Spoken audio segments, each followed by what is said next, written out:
एक पंडित जी थे, विद्वान थे, इसलिए गरीब थे। तब नौकरी का चलन कम था। वे घर पर रहकर अपनी थोड़ी सी खेती करते थे और चेलों का पूजा पाठ, कथा वार्ता सुनाकर दक्षिणा भी पा जाते थे। तब दान और धर्म का असर था। पर्व त्योहारों पर सीधा भी मिल जाता था। परिवार पल रहा था। समय का फेर कुछ ऐसा रहा कि एक बार पंडित जी का राशन खत्म हो गया। 2-4 दिन बीते तो रविवार को पत्नी के तगादे पर पंडित जी ने पूजा की झोली उठाई और गंगा जी के घाट पर चले गए कि शायद कोई कथा सुनने वाला मिल जाए तो गाड़ी खिसक जाएगी। लेकिन ऐसा कुछ हुआ नहीं। कुछ निराश, कुछ परेशान पंडित जी नदी के किनारे टहल रहे थे कि उनकी नजर एक कपाल पर पड़ी।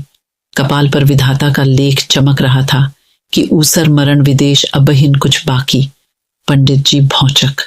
जब बेचारा घर से दूर ऊसर में मरा तो अब क्या बाकी रहा।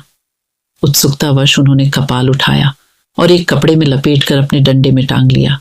घर लौटते हुए देर हो गई और पत्नी नाराज थी तो वे भी चुप साध कर सो गए। सुबह हुई। तब सुबह 4 बजे हो जाती थी और दिन डूबते ही रात। तब ढेबरी भी नहीं होती थी। दिया सरसों के तेल से जलता था और सज्जौती जलाकर बुझते ही लोग सो जाते थे। पंडिताइन ने खूंटी पर कपड़े में बंधा कुछ देखा।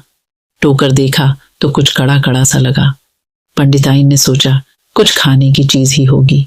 उन्होंने अंधेरे में ही उसे औखली में डालकर मूसल बजा दिया। घप घप की आवाज से पंडित जी की आंख खुल गई। उन्होंने पूछ लिया कि भाग्यवान, सुबह सुबह क्या कूट रही हो। पत्नी ने बताया कि जो तुम कपड़े में बांधकर खूंटी पर टांगे थे। पंडित जी के मुंह से निकला, हे भगवान, यह बाकी रहल। तभी से ये कहावत बन गई, जब प्रकृति दंड देती है तो उसकी मात्रा भी वही निर्धारित करती है